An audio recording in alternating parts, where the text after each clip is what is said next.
the Flint Creek Power Plant. It's an old plant. SWEPCO and Ozarks Electric own it jointly. They are looking at spending about $450 million to upgrade that plant, just cleaning it up. This does not take care of carbon.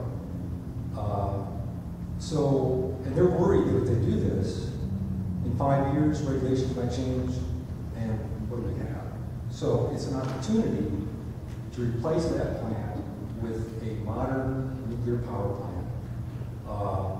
We should be doing this at every opportunity. In fact, there's a push in the industry's cost-efficient to design a whole new fleet of reactors that are designed for this application, small, modular, that can drop into existing facilities, use their generating turbines and their transmission facilities with a fission power heat source. So that's what I would add. Let's not throw out nuclear. It's zero carbon, and if we're going to hit this target and have a bio-biosphere in 16 years, we need to use it because it's gotten a bad rap. So I would just say, keep an open mind, and nuclear is clean as far as carbon. Do we know how to get rid of the waste? Do we know how to get rid of the waste? Yes, it's been solved. Gary, how many nuclear plants are in Arkansas? I would like very much to see this conversation continue, but we need to have individuals come forward. So if you will come and have another point of view, we'd be very happy to hear that. I don't think I need about 2 minutes. Pardon? I don't think I need about 2 minutes. Certainly.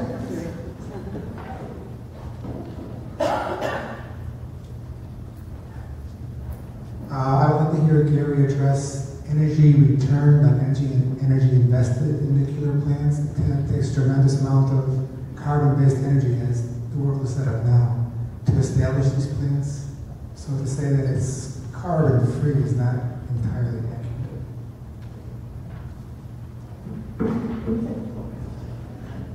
Okay, let's give the opportunity to take additional topics, and we will come back to this if our time allows. Yes.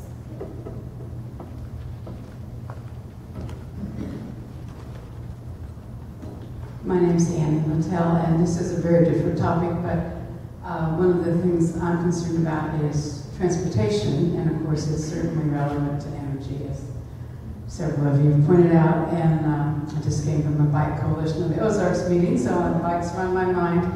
But I think mass transportation and bike education, bike lanes, bike trails, we have some here, but I don't think there's very many in the rest of the state.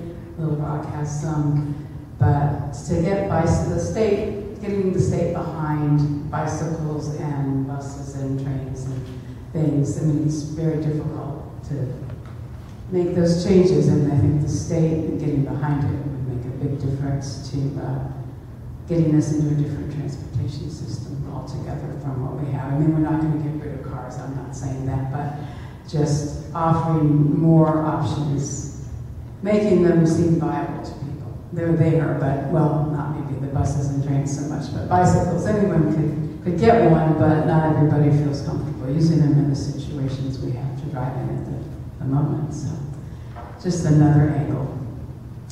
Thank you. I think we're all very sensitive to the transportation issue after our recent community examination of that. Yes.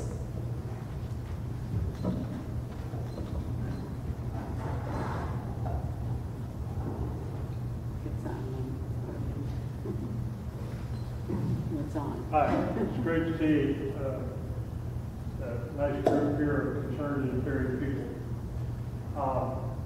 I commend the City Council here in Fayetteville for doing what's green. We're doing what's green in Ryder, and it's a different form of green, you know. Anyway, related money, but I know that's all. I really like to look at the green financing of it, and working with Sarah and with Marilyn and talking about ways that we can create green jobs or more jobs of any honorable form or fashion. And I think about two things that we've been working on. Let's start out and say, okay, Gary wants to buy a car. He buys a car, and let's just say it's $25,000, and the day he drives it off the lot, it's depreciated probably 10, 20%, and in 3 months it's probably 20% for sure. He has to pay insurance on it, feed it with gas, except for Terry's here that he feeds it with electricity and generated from the sun. And that is awesome.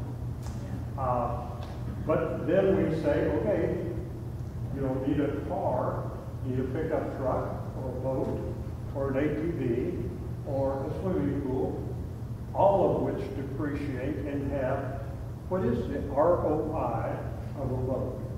How many fish do you have to catch to pay a return on investment on a bass boat? Well, I know Jim's a banker. Where's Jim? Here. But let's look at the ROI of a solar water heater. We all use hot water. And say, is it positive? Yes. Does it have a risk to it? No, not much risk. It's going to generate hot water when the sun shines. Same with solar electric. So what about getting the banks and asking for a statewide policy to encourage banks to offer an energy improvement loan that has a positive return on investment? And like the window salesman that said, my windows pay for themselves, these really do. So the second thing is new construction. Let's have an energy efficient mortgage guided by the SAVE Act, sensible accounting for valuing energy. SAVE Act, it's not been passed. There's bipartisan support, but I hope it will soon.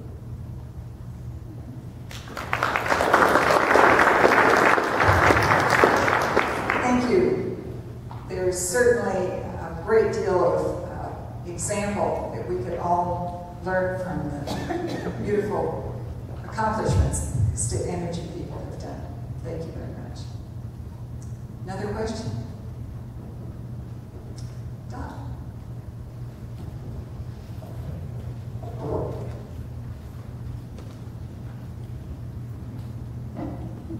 I have two things that maybe are stating the obvious, but coal and the fossil fuels and even nuclear are industries that have been heavily subsidized by our taxpayer money. And those subsidies, those industries need to be weaned off those subsidies, and those subsidies need to be redirected toward supporting renewable energies.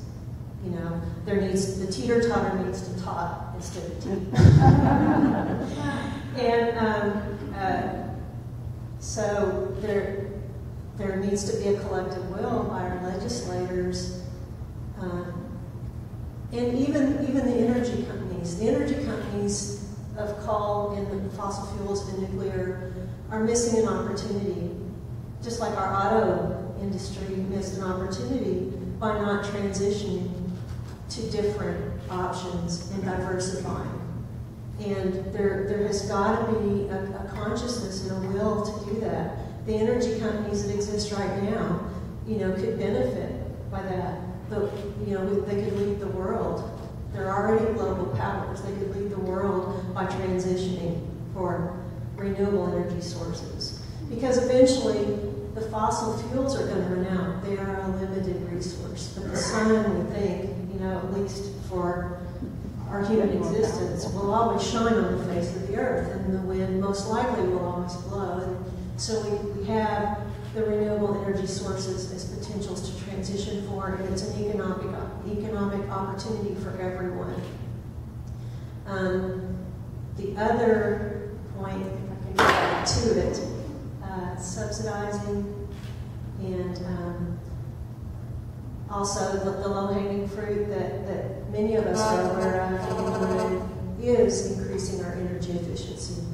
There's no reason to throw away the precious resources that we have by using them inefficiently, and there's no reason to throw our money out the window or down the drain by not having greater efficiency. Everyone benefits from that on all levels of society.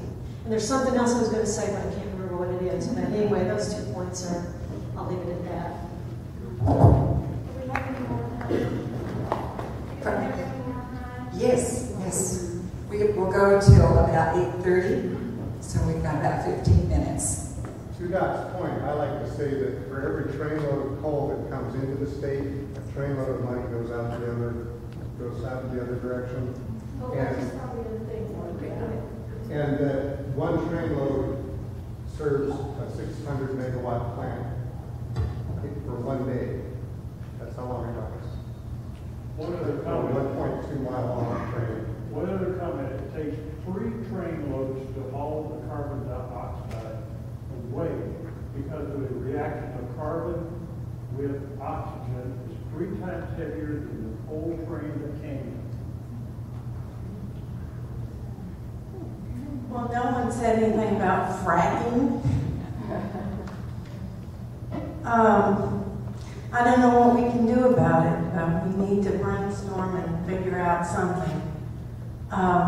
The people who live there, their property values are down, their health is down. I mean, it's a serious thing. How it ever happened in this state in the first place is just beyond many of us.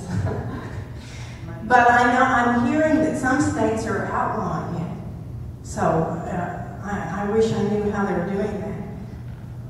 As a retired educator, I wish that we could educate our politicians and our governor more. And how to do that,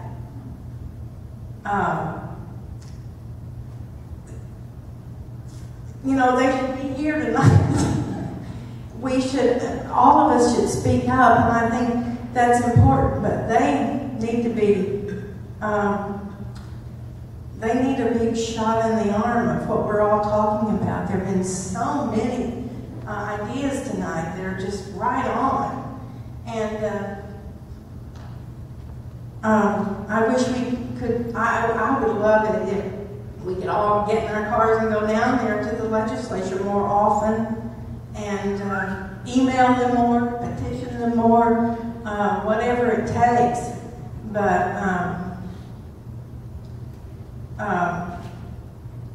we need to brainstorm about getting through to them, I think, more. And I'm Marquette. Thank you, Marquette. I think you express a lot of the frustration that many of us feel in trying to have some effect in this situation. We need to go beyond just the discussion, but to the point where they understand the numbers that are involved. Yes. Hi everyone, my name is Keaton.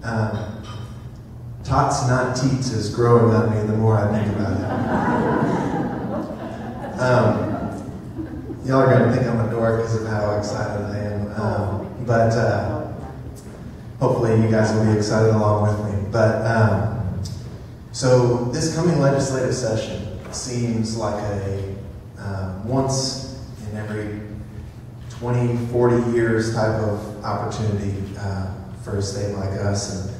And so we've got a term-limited Democratic governor investing all of his massive popularity into a state water plan, but also what my focus is the state energy plan. And so you guys have seen in your packets all the recommendations that have come out of there, and there's some good stuff in there. With the hyper-partisanship that we've seen in Washington, trying to infiltrate Arkansas, I I think everything we can do to make the state energy plan a nonpartisan issue will be beneficial to our cause. So I'll just say that I'm very excited about the economic potential for energy efficiency.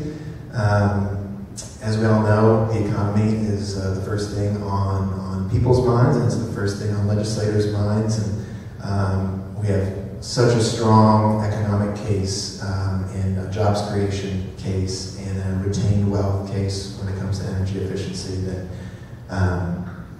it's my hope that Governor Beebe will really choose to go big on energy efficiency. And just one kind of pie in the sky possibility. What if we committed to transparency in electricity costs? And just, so what that would mean would just be tracking and disclosing everything. And as a banker, I'm in banking, that would make energy efficiency, it would transform the market to value energy efficiency in buildings, which would, create the consumer demand and the awareness that we all want to see. And what if we were tracking all these numbers and disclosing all these figures and saving all this money? What if we could have a big running count, a ticker, like the ticker up at Walmart headquarters that says X billions of dollars saved consumers?